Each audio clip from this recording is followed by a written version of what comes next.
The day I filed for divorce, my husband laughed in my face and told me I'd be begging to come back within 3 months. 8 years of his control, his mockery, his rules, and he thought I'd just fade away. But when he saw me again, I wasn't the woman he left. I was the owner of a Michelin-starred empire, and he was the one choking on his own words. If you've ever been underestimated, controlled, or told you'll never make it, this story is your fire. Hit subscribe, tap like, and stay with me, because you're about to hear how I turned a kitchen prison into a global empire, and served my revenge on the finest plate money can't buy. I used to think silence was peace. That a quiet home meant safety. But in truth, silence was how Victor controlled everything, including me. The courthouse air felt thin, too clean, like the start of a lie I wouldn't have to live anymore. As I stepped into the marble corridor with divorce papers in hand, Victor's voice trailed behind me, slick and amused. "You'll be crawling back in 3 months, Elena. You've got no money, no business sense, no future." I didn't look back. If I did, I might have flinched. And he didn't deserve that power anymore. We'd been married for 8 years. On paper, we were a model couple. He wore custom suits, ran an investment firm, and had a smile that disarmed strangers. I stayed home, kept the house pristine, and cooked, always cooked. Dinners were plated like art. But Victor never cared. He never said thank you. Instead, he'd criticize my garlic chop, mock my plating, and tell dinner guests, "Elena plays chef, but it's just a hobby. I do the real work around here." It was never just about food. He controlled every dollar I spent. I had a card with my name on it, but every purchase pinged his phone. He'd review my grocery list like it was a boardroom budget.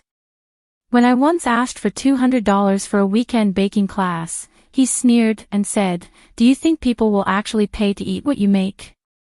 But the real punch came 3 months before the divorce. I'd found a $5,000 charge on our joint account for a luxury wine-tasting retreat in Napa. His treat to himself. That same week, he rejected my request to buy cooking supplies. Said we needed to be financially cautious. That word, our finances, it burned. That night, I opened my grandmother's old recipe book. Inside its worn spine, where her cocoa vin recipe lived in pencil, I began writing something else. Every transaction Victor ever made. Every denied request. Every sudden transfer from our joint account to his private one.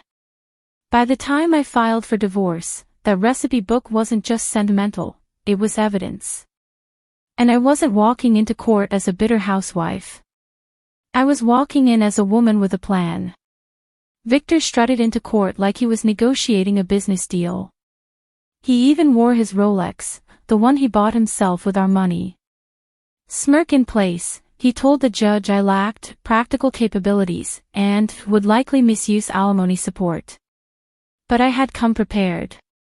When the judge asked about financial control, I handed over my grandmother's recipe book.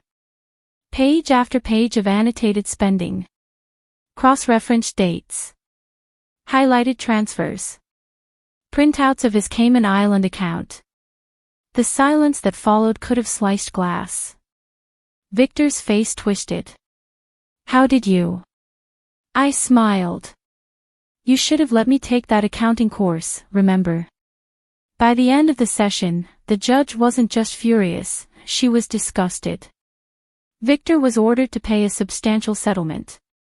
More than he expected. Way more than he could hide. Afterwards, he cornered me in the corridor. "You think this is over? You won't last 3 months out there. What are you gonna do, start a restaurant with grandma's recipes?" My fingers brushed the leather cover of the book tucked in my bag. Inside it were generations of meals prepared in tiny kitchens, with more heart than technique, and now, the blueprint to the life I was going to build. "No," I said, calm. "I'm going to become someone you'll pretend not to know." The air felt different outside that courthouse. The sunlight hit my face, not like warmth, but like a spotlight. My bank account was almost empty. My apartment was barely bigger than our old pantry. I had no formal education, no culinary degree, no team. But I had one thing Victor never saw coming. Freedom. And in the quiet between his laughter fading and my heels clicking on the pavement, I whispered to myself, start from scratch, just like every good dish. It was time to make something new. The apartment smelled like old varnish and stale air. It was barely 400 square feet, one bedroom, a slanted ceiling, and an oven that whimpered more than it roared. But it was mine. And for the first time in almost a decade, no one was watching over my shoulder, judging my choices, or monitoring my bank statements. The fridge buzzed. The faucet leaked. And still, I stood in the middle of it, smiling like I'd won the lottery. That first night, I didn't cook. I sat on the floor with a $3 container of deli soup, my grandmother's recipe book beside me, flipping through pages that were stained with history, oil splatters, smudged notes, curled corners. Her handwriting danced in the margins, don't oversalt. Trust your tongue. It was like she was right there, whispering, begin again. The next morning, I walked into L'Olivier, a neighborhood bistro tucked between a laundromat and a pawn shop. The sign outside said now hiring, dishwasher. I didn't hesitate. I didn't pretend to be anything more. I just walked in and said, I'll take the job. The manager, a balding man with tired eyes named Gus, raised an eyebrow. You sure? You got the hands of a housewife, not a line cook. I have the hands of someone who knows how to get grease off cast iron, I said. He shrugged. $8 an hour. You start tonight. And so it began. 8 hours a day bent over a steaming sink, pruned fingers, wrists aching, arms drenched. But as the plates came back dirted with sauce I'd never tasted, I paid attention. I watched the kitchen like it was a stage, the ballet of movement, the cadence of orders called out, the sizzling bursts of fire from the sauté pans. I memorized how Chef Daniel, a wiry man with eagle eyes, ran his pass like a conductor commanding an orchestra. You've got the stare of someone who wants more than to scrub pots, he said one night. I wiped my forehead with the back of my arm. I used to cook. Before I was married. He scoffed. What stopped you? I swallowed. Him. Chef Daniel didn't ask for details. He just nodded. Come early tomorrow. Help me prep. Let's see if you've still got it. That night, I pulled out the envelope I'd been hiding. Inside was the application to culinary school. I'd filled it out weeks before, unsure I'd ever send it. But now, my hands didn't shake. I walked to the mailbox with my grandmother's book tucked under my arm like armor and slid the envelope in. It felt like tossing a match into dry grass. Each day at L'Olivier was the same routine. Scrub. Rinse. Watch. Learn. But every night after my shift, I'd change clothes in the back alley and hop the train across town to the night classes at École de Cuisine Moderne. I'd arrive smelling like dish soap and leave reeking of ambition. The instructors were brutal, especially Chef Odelia, a silver-haired storm of a woman with a cleaver tongue and no patience for mediocrity. You slice like you're scared of the vegetable, she barked as I hacked through a leek. Food doesn't pity the timid. I stayed after class most nights, redoing the same tasks over and over. My Brunoise dice was uneven. My hollandaise split twice. But when I finally got a nod of approval from Odelia, I felt something inside me click back into place. A version of me I hadn't seen in years, sharp, stubborn, stubbornly hopeful, stirred awake. Word started to spread at L'Olivier. The dishwasher's in culinary school now, someone whispered. Daniel's got her prepping mirepoix. I started getting little tasks. Chopping herbs. stirring sauces, peeling potatoes. The line cooks would nudge me. "Hey Elena, you want to try this reduction?" I did. Every time. And I wrote everything down in the blank pages of my grandmother's book, not just the recipes, but the feelings. Today, I remembered how rosemary smells on hot oil. Today, I didn't flinch when I made a mistake. One Tuesday evening, Daniel caught me in the back corner of the prep station. I'd stayed late and was experimenting with a sauce, something my grandmother used to make, but with lemongrass and star anise added, 2 ingredients I discovered at the local market. He dipped a spoon, tasted it, and paused. "That's bold," he said. "Traditional base, but this twist, it works." I held my breath. "We need a new prep cook," he added. "It pays less than dishwashing, ironically, but I think you'd trade soap for salt." "Yes," I whispered. 1,000 times yes. That night, I scribbled a new line in my book, prep cook, L'Olivier. Step 1 of many, A week later, I saw her. Rachel. Victor's new girlfriend, the one he flaunted on social media before the ink on our divorce dried. She was at the bar, sipping wine, oblivious to me behind the kitchen doors. I ducked low, heart racing, until I heard her say to the bartender, "He's losing his mind. IRS is all over his firm. He barely sleeps. Keeps talking about some recipe book." I smiled into the steam of the dish pit. It wasn't just the onions making my eyes sting. That night, I stayed late again. Reworking my grandmother's cocoa vin, but this time, it had ginger, lemongrass, star anise, a hint of chili. It was strange. It was daring. And it was mine. Daniel came back and watched me plate it. "You know," he said, "there's a regional cooking competition next month. Local stuff. But the judges pay attention. You interested?" I looked at the plate. At the dish no one but me had ever tasted. I saw the woman Victor had tried to smother. The cook he claimed no one would pay to eat from. And I nodded. Sign me up. The day of the regional cooking competition arrived with a drizzle of spring rain. The sky looked as uncertain as I felt, but I stepped out of my apartment with my chef whites neatly folded in a duffel bag and my grandmother's recipe book clutched like a lifeline. The venue was a converted industrial warehouse, now humming with gas burners, chef chatter, and the clang of pots and ambition. Every competitor had a backstory. A personal reason to stand behind a burner and pour their soul into a plate. Mine just happened to be buried in years of silence and a recipe rewritten 100 times. At check-in, the woman at the desk asked, "Name?" "Elena Matthews," I said automatically. But the words didn't feel right. They tasted like ash. I paused. "Actually," I said, correcting myself, "Elena Marquez. I'm reclaiming my maiden name." The woman raised an eyebrow, smiled slightly, and adjusted the entry list. "Good for you, Chef Marquez." I stepped into the competition kitchen, a long row of metal counters under hot lights.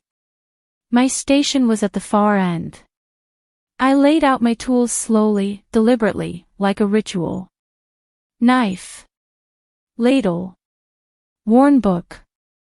Each one was a part of the old me, and the new one. Contestant 17, Elena Marquez, the announcer's voice echoed. I looked up. My fingers tightened around the handle of my chef's knife. This was it. As the competition began, so did the clock. 90 minutes to prep, cook, and plate. I moved with precision, muscle memory, and just a hint of tremble. Chicken thighs marinated. Sauce started with shallots, deglazed with white wine.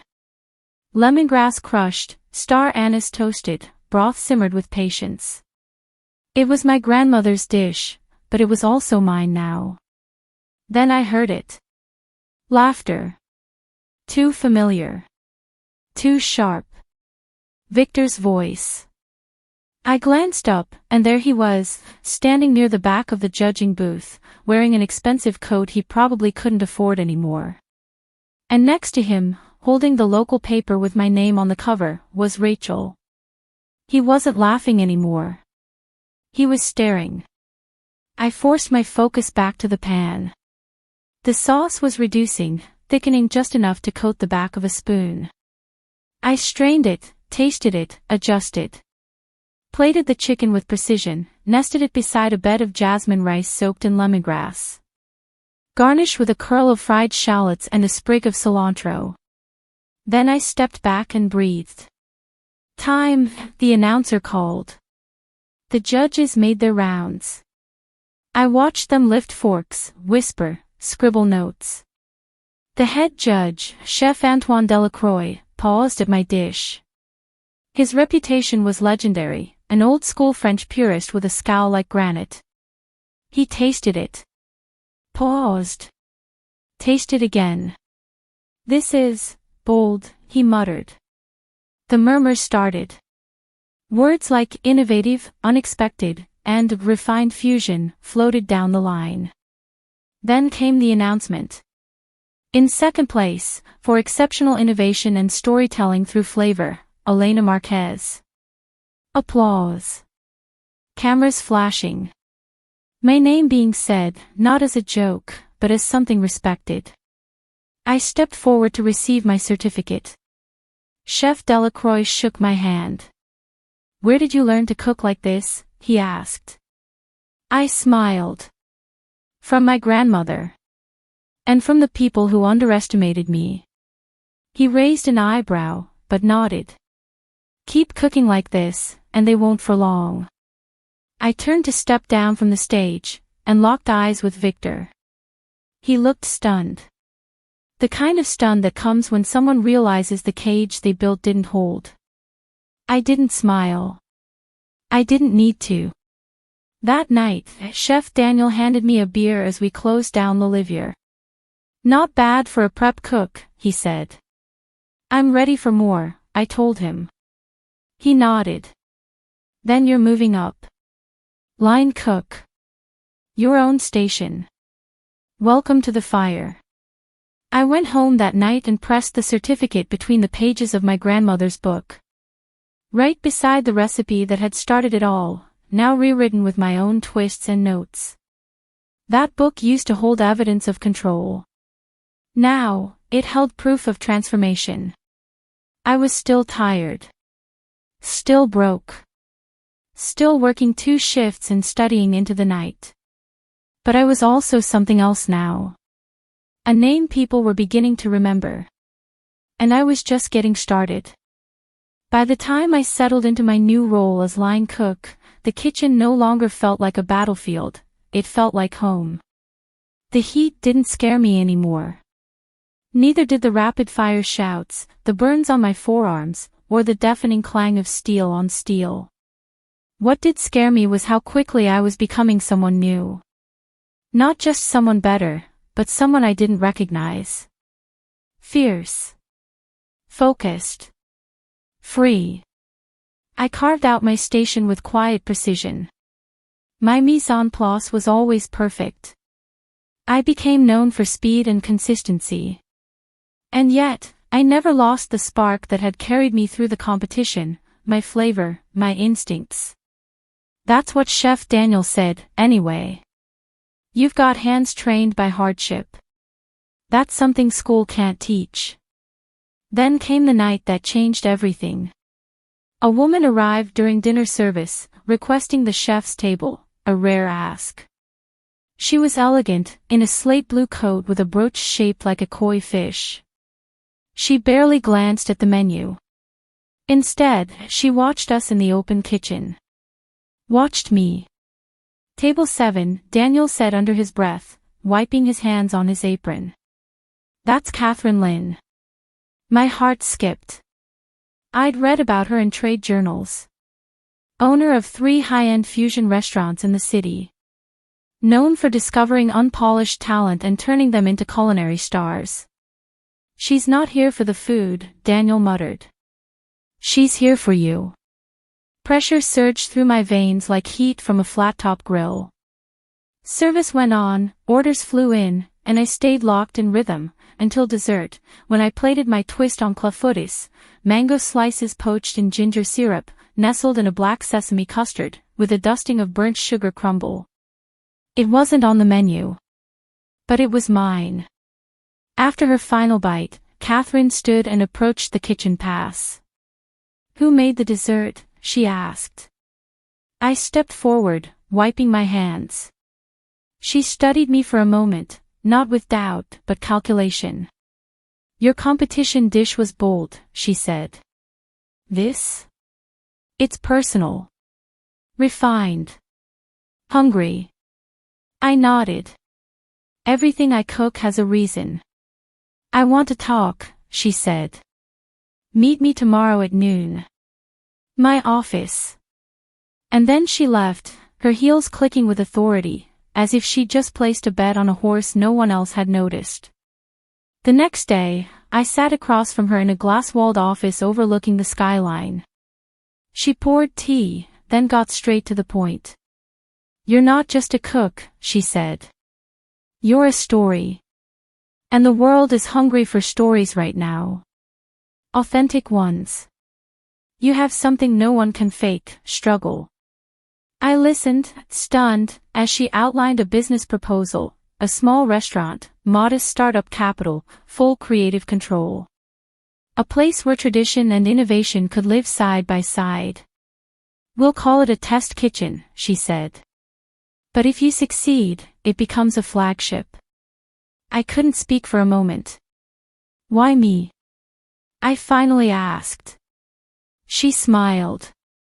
"Because you remind me of someone I used to be, before I had to fight my way through rooms where no one took me seriously. You've already done the hard part. Now you just need the keys." That night, I sat in my apartment, staring at the wall. Victor's words replayed in my head. "You'll never make it in the culinary world. You're just a home cook playing pretend." And now, a business proposal sat in my inbox. One that could change my life. I opened my grandmother's book, turned to a blank page, and wrote, "Heritage and Fire, Concept, French-Asian Fusion, Rooted in Memory, Driven by Flavor." Then I did something I hadn't done in months. I cooked for myself. Not for practice, not for service, not for critics. Just for me. It was a simple dish, rice porridge with seared duck and a ginger scallion sauce. Comfort food. The kind of thing Victor used to call peasant slop. But as I sat cross-legged on my creaky kitchen floor, the flavors hit differently. They tasted like strength. Like voice. Like beginning again. I signed the contract the next morning. Catherine didn't flinch. "We start renovations next week." From that moment on, everything moved fast. Architects. Branding consultants. Menu testing. Licensing. Investors. I was in meetings I barely understood, but I showed up, took notes, and learned. Every time someone assumed I was just the face or the creative mind, I corrected them. I'm also the owner. One day, while reviewing supply orders, my phone buzzed. Blocked number. I almost ignored it. But something told me to answer. "Elena." The voice was familiar. Hesitant. "Rachel." "Hi," I said slowly. "I didn't know who else to call," she whispered. He's losing it." I sat down. "Victor. He's under audit. His firm's collapsing. He's blaming you." Of course he was. "I'm sorry," she added. "For how I met you. I didn't know." I believed her. Or at least, I believed she hadn't expected her new life to unravel this fast. He's scared of you now, she said. He told his lawyer you were dangerous. All because you exposed the accounts. I hung up without saying much. And I didn't feel triumphant. Not yet. Because the real revenge wasn't the financial collapse. It was what came next. The unveiling. The night I'd invite the world to sit at my table, including the very people who said I'd never deserve one. Opening night felt like the eve of battle. Not a battle fought with swords, but with ladles, fire, and everything I had learned in silence. The restaurant wasn't just a restaurant. It was a resurrection. The name hung above the entrance in brushed steel letters, Heritage and Fire. Inside, exposed brick walls glowed under warm pendant lights. The open kitchen faced the dining room, just as Catherine had insisted. Let them watch you work, she had said. You're not just feeding them. You're telling them who you are. I stood at the pass in my crisp chef's coat, heart pounding like a drum in my chest. My team, all hand-picked, moved in sync. Everyone was here because they believed in what we were building, a fusion of memory and invention, sweat and grace. The first reservations filled up within hours of our launch announcement. Critics. Food bloggers. Local influencers. And then, like a twist of fate, my host approached, eyes wide. Elena, she said carefully, we just received a reservation under the name Victor Hamilton, for 2. Chef's table. I paused. The pan in my hand hissed. He didn't know. He had no idea whose kitchen he was walking into.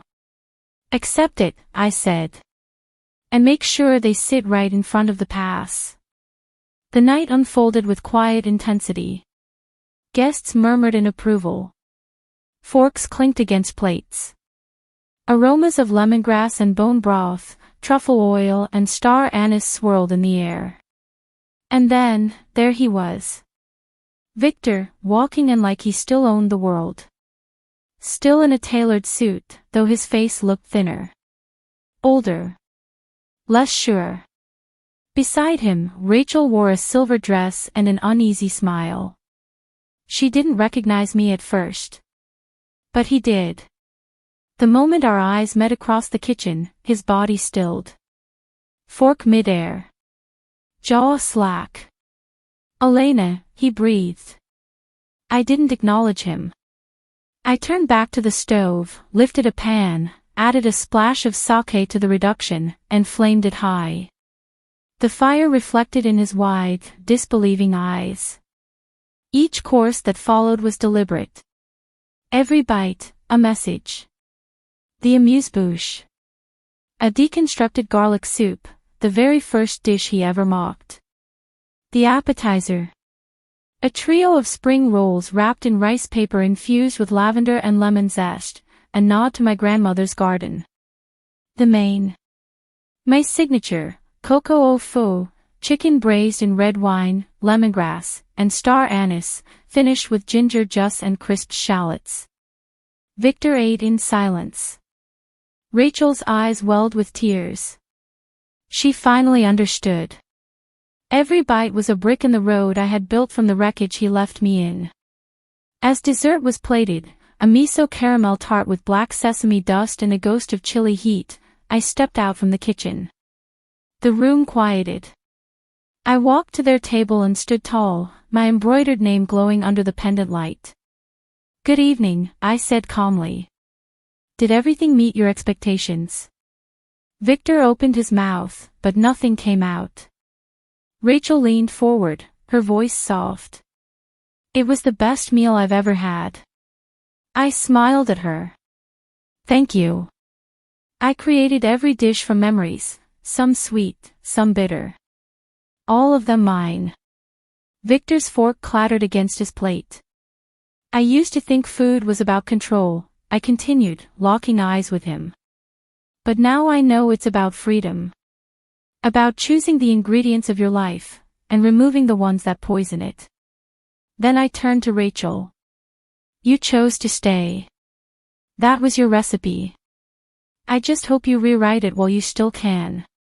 She nodded, slowly. A flicker of something, respect, maybe regret, passed through her. Victor, still mute, reached for the wine glass. His hand trembled. I left them there, in silence, and returned to the kitchen. My team erupted into quiet cheers once the last plate left the pass.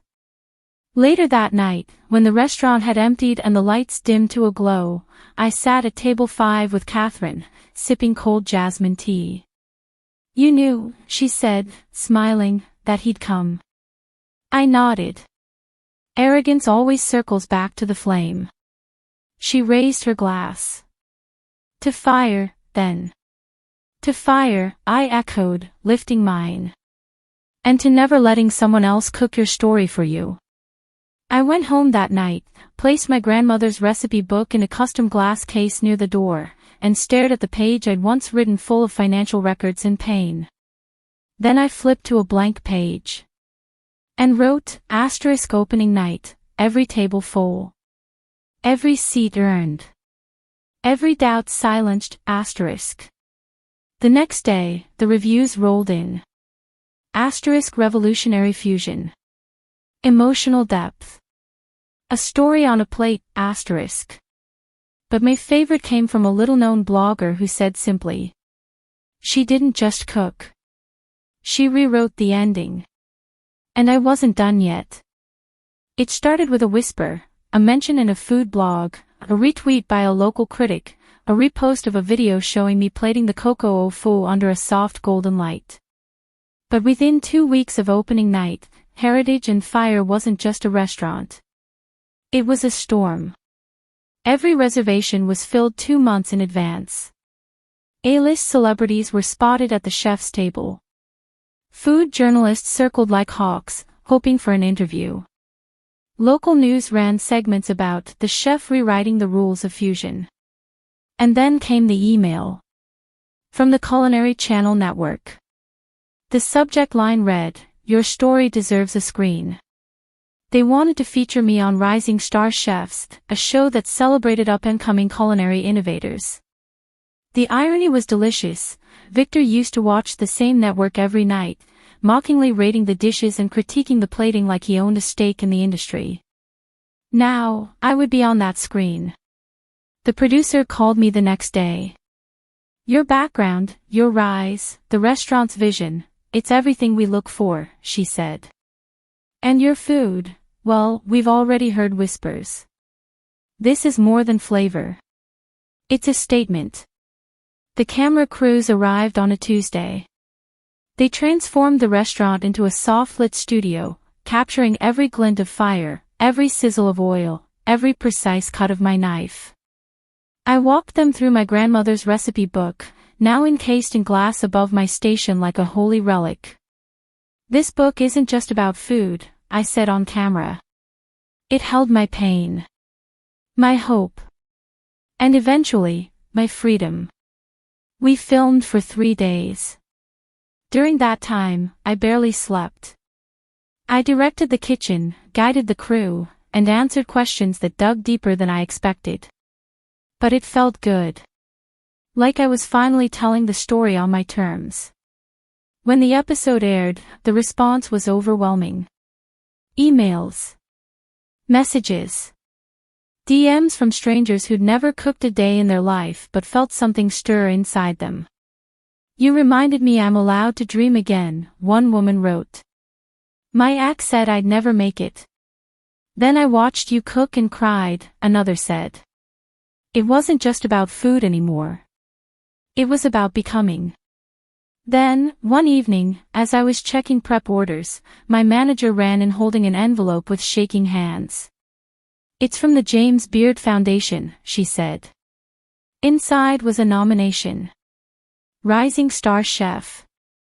I stood frozen in place, barely breathing.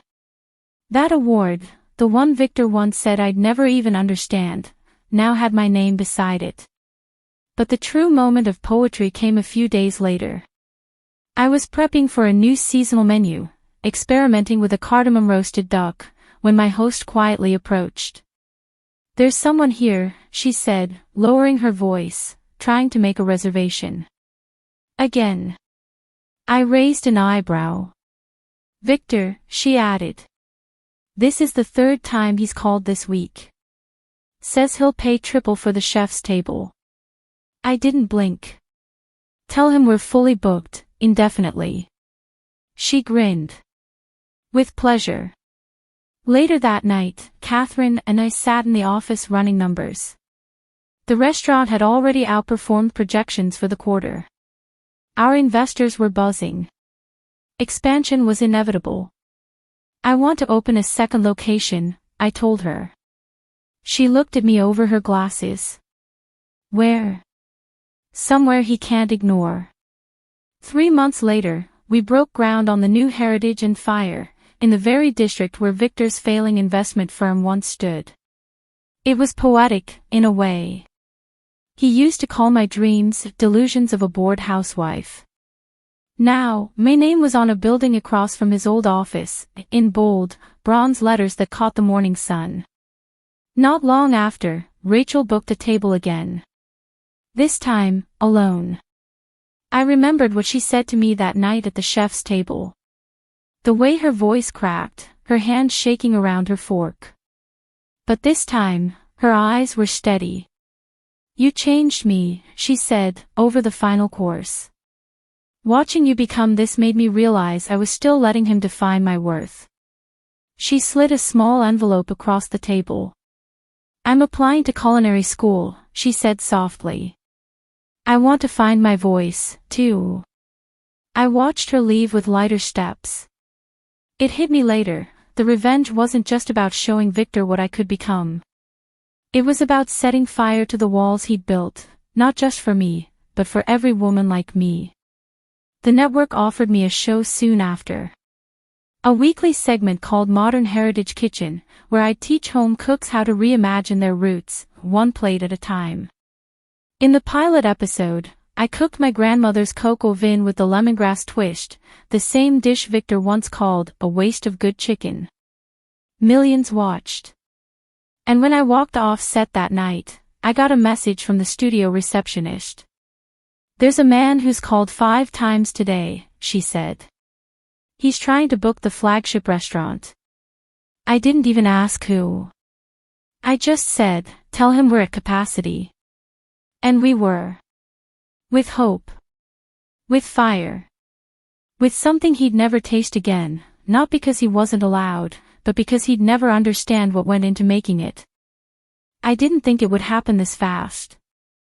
1 year after opening night, Heritage and Fire had a waitlist 6 months long. Magazine covers.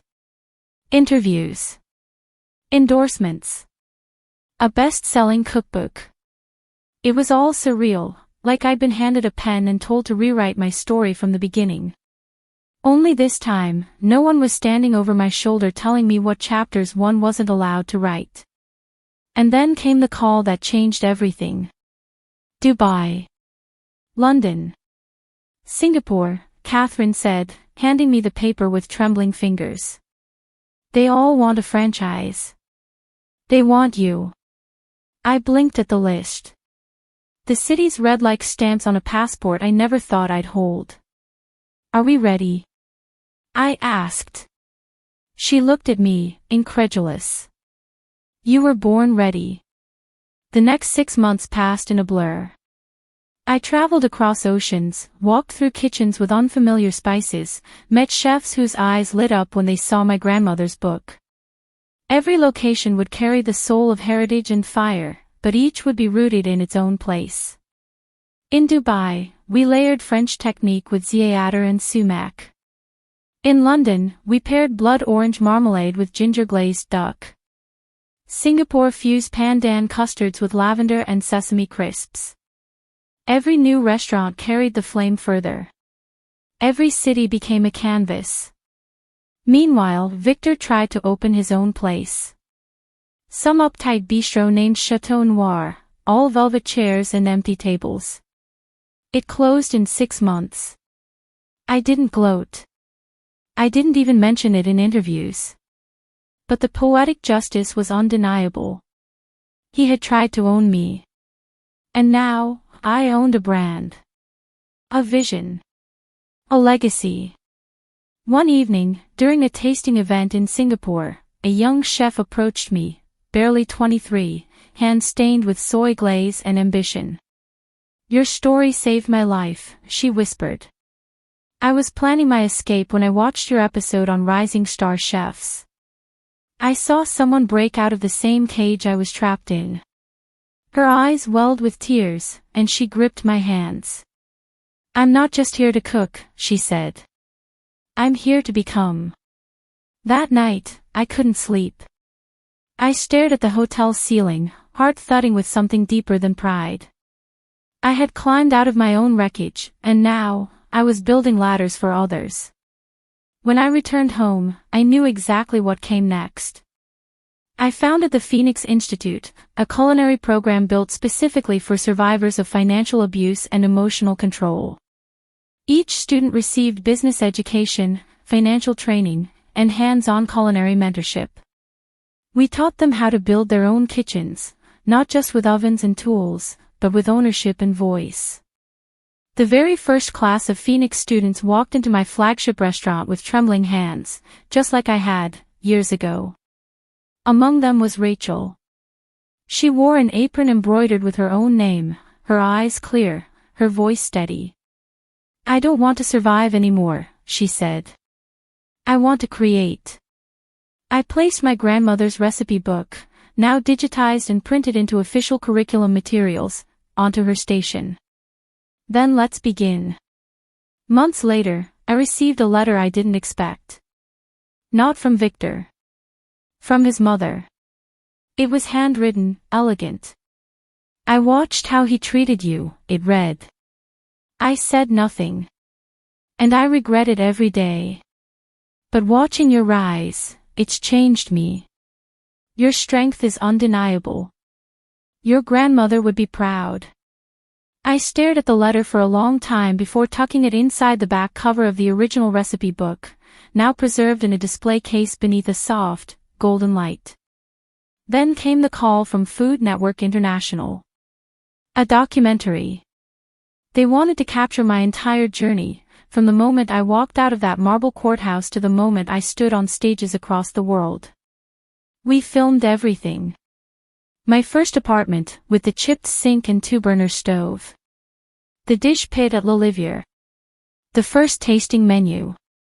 The first service where I didn't shake while plating. The recipe book, its pages frayed, dog-eared, stained with time, was now the centerpiece of my legacy. In the final scene, they filmed me walking through my Paris location, the newest jewel in the Heritage and Fire crown. The birthplace of the techniques Victor said I'd never understand now hosted my name above its doorway. As I moved through the gleaming kitchen, I paused in front of a framed photograph. My grandmother. Smiling beside a plate of cocoa vin, her apron dusted in flour, her hands aged but steady. I rested my fingers against the glass and whispered, "Look what we made." Just before we wrapped filming, the producer pulled me aside. "We've had thousands of emails since we aired the trailer. You've become more than a chef. You've become a symbol." It hit me, then. Victor had tried to silence me, with shame, with money, with control. But I had spoken louder. With heat. With heart. With every dish that dared to remember where I came from. And the world. The world had listened. Because some flavors, like justice, linger long after the plate is clean. The envelope was thick, embossed with gold trim, and sealed with a wax stamp shaped like a chef's knife and quill. I almost didn't open it. I thought it was another award nomination, another event invite, another reason to smile politely and keep moving. But then I saw the letterhead. The International Culinary Institute. The same school that once rejected my application, not because I lacked skill, but because I couldn't afford it, and my husband forgot to send the paperwork. The same school that Victor said I'd never get into, because real chefs need more than ambition. The letter was not an apology. It was something far better. An invitation to deliver the keynote address at their commencement ceremony. You'll be speaking to this year's graduates, it said, many of whom already cite you as their inspiration. I reread it 3 times. Then I cried, not because I needed their validation, but because of how far I had come without it. On the morning of the ceremony, I stood in front of the mirror in my Paris hotel suite, adjusting my navy blue blazer over my crisp chef whites. My heritage and fire pin caught the light just above my heart. I looked strong. Clear. Like someone I would have looked up to as a younger woman. Backstage at the event, I waited beside the other speakers, a Michelin-starred pastry chef, a world-renowned sommelier, a television food historian. But when the dean took the stage and introduced me, the woman who has redefined modern fusion, and reminded us that grit is the finest ingredient, the applause felt like thunder. I walked on stage with my grandmother's recipe book tucked under one arm. The room went still. Hundreds of students in tall white toques looked up at me, eyes wide, hearts open. And I began. I stand before you today not as someone who was handed a kitchen, but as someone who had to rebuild one from ashes. I told them about the days I scrubbed pans until my knuckles bled. About the night I mailed that culinary school application while Victor laughed in another room. About the recipe book that held more secrets than any ledger. I didn't name him. But I didn't need to. The hardest thing I ever did, I said, was believe that my voice, my taste, mattered. And now, every time I plate a dish, I remember, survival is not the same as silence. And flame can cleanse as well as burn. The room erupted. I saw students crying. Instructors nodding. The dean wiping her glasses behind the podium. When the ceremony ended, a few graduates approached with copies of my cookbook, asking for autographs. One of them had a familiar face. Rachel. Wearing a white coat. Her name stitched on the chest, R. Morgan. I made it, she whispered. You told me I could. We hugged, not as former rivals, but as women who knew what it cost to climb. Later that evening, I returned to Paris for a private dinner with my leadership team. But the maitre d' stopped me at the door. There's someone waiting for you in the lounge, she said carefully. He says it's important. I didn't need her to say the name. I walked in slowly, heels echoing on the marble. Victor sat alone at the far end. No glass of wine. No designer smile. Just a man stripped of illusion. He stood when he saw me. Elena. I didn't answer. I watched the speech, he said. Every word. I tilted my head. I was wrong, he added. About all of it. I stayed quiet. I lost everything, he continued, eyes lowered. I thought I was building an empire, but I was just building a cage. For both of us. I exhaled, slow and steady. You didn't lose everything, Victor. You never owned it in the first place. He looked up, stung. I don't expect forgiveness. Good, I said, firm. Because this isn't your redemption story. He nodded, shame burning across his face like sun through glass. Then he held out a small box. Inside was the key to our old house. I've kept it, he said. But it's not mine anymore. I closed the box and handed it to the host as I turned away. Give this to the shelter's fundraiser auction, I said. Let someone make a new beginning. As I walked back toward the dining room, my assistant whispered in my ear. Sales report just came in. The new Singapore location hit record numbers. I smiled. In the dining room, my team raised glasses as I entered. To Chef Marquez, they said in unison, who taught us that fire doesn't just destroy. It forges. And there, under soft lighting, surrounded by people who chose me not out of fear, but respect, I lifted my glass. To freedom. To flavor. To the quiet revenge that keeps growing, one dish at a time. It started with one class, 10 students seated in a borrowed kitchen on the edge of the city, each with a different kind of scar. Some had bruises that still hadn't faded. Some bore the weight of silence thicker than any apron. But all of them had the same question in their eyes: can I really start over? I stood at the front of the room, next to a stack of knives and a whiteboard filled with menu plans. My grandmother's recipe book sat open on a stool beside me. Not as a prop, but as a reminder. I was where you are, I said. And if no one told you yet, you belong in this kitchen. This was the Phoenix Institute, my passion project.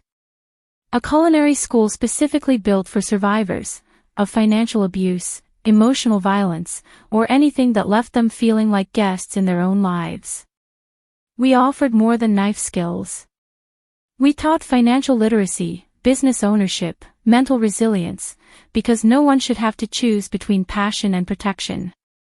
And each class began with the same ritual. We lit a small flame on the stovetop. This, I'd say, is not for destruction.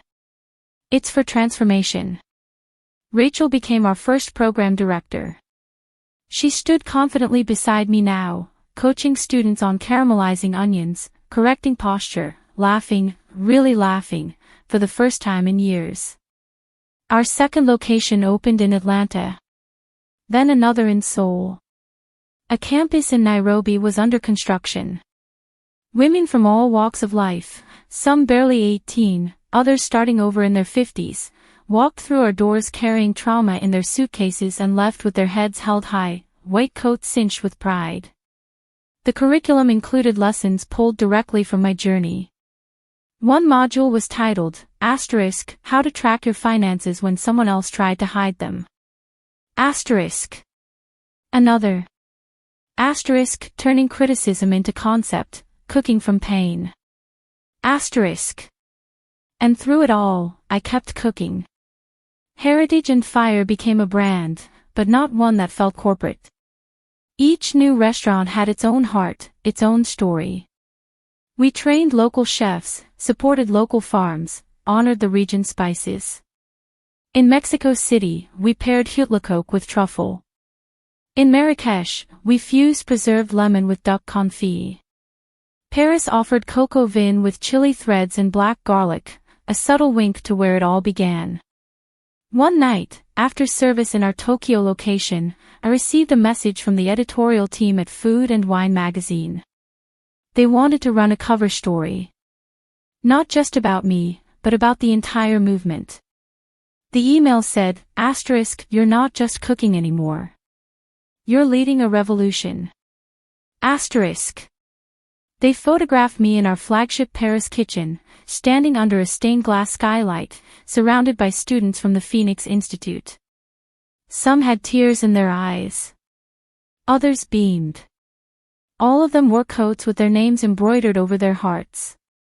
We plated a signature dish together, lemongrass braised chicken over jasmine rice infused with lavender and coriander, and stood silently as the photographer captured the moment.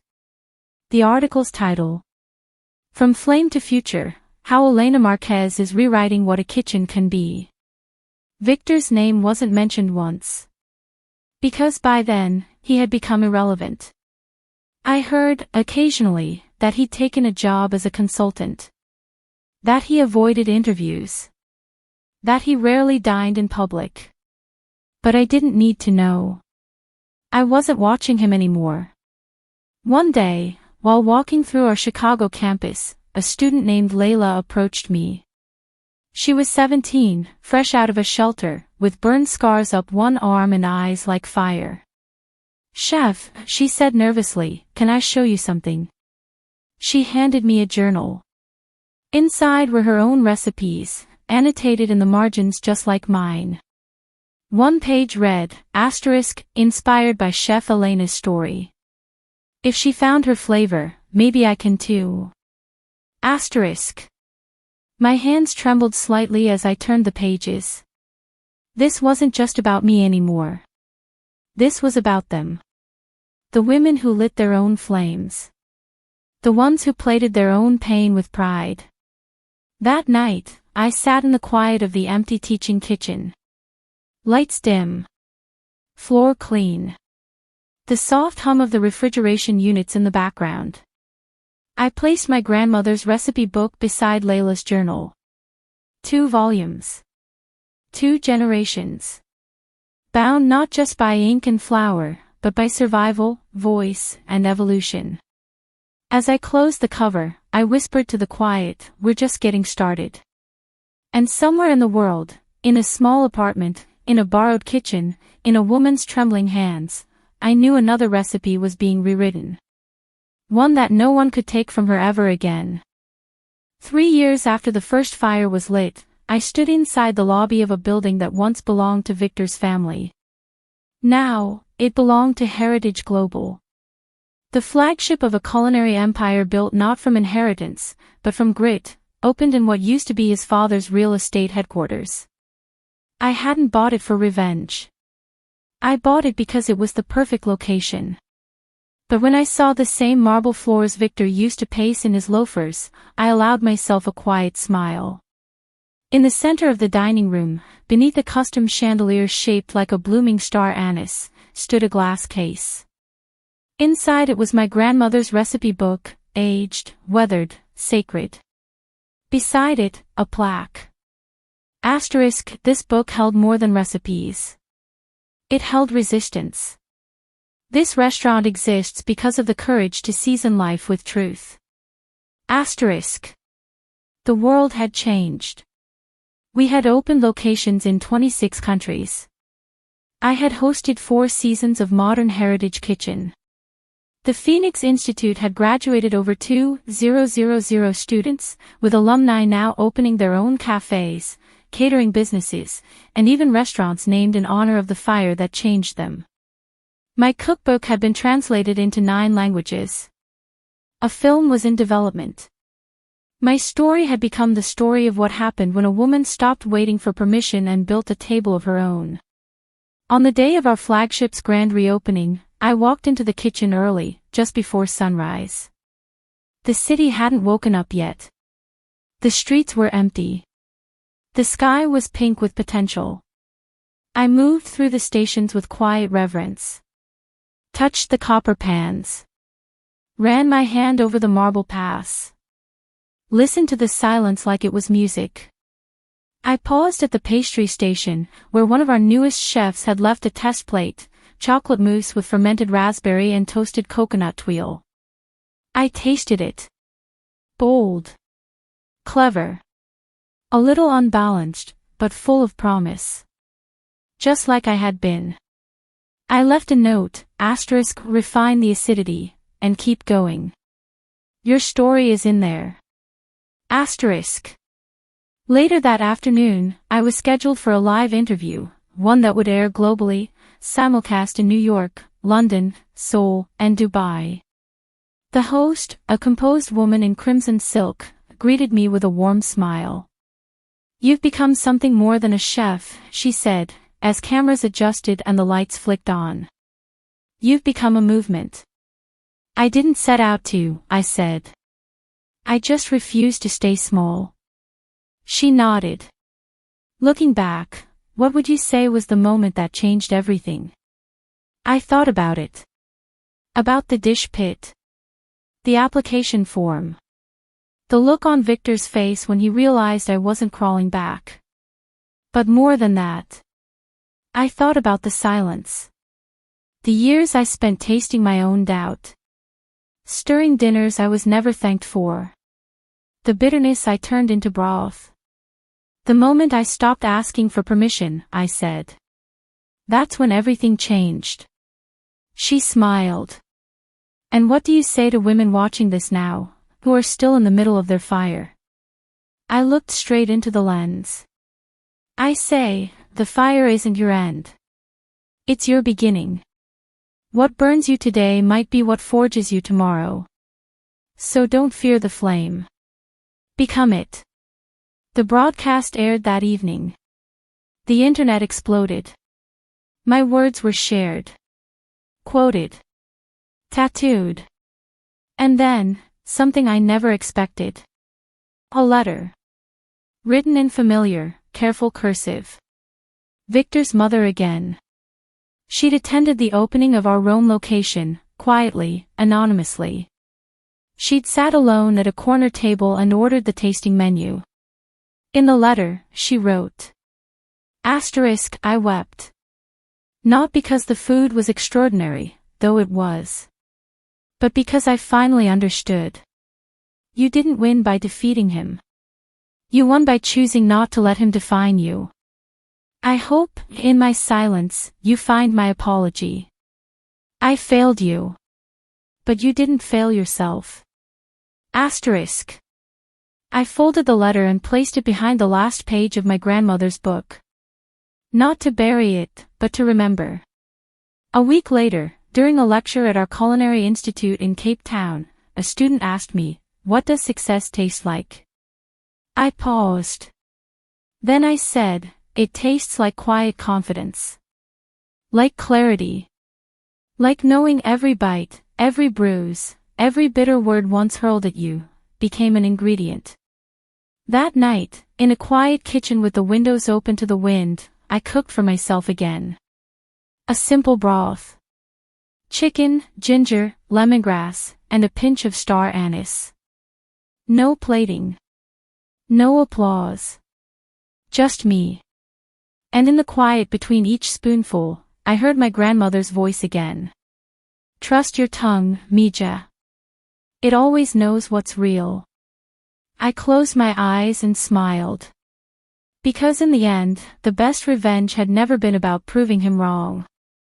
It had always been about proving me right. And I had.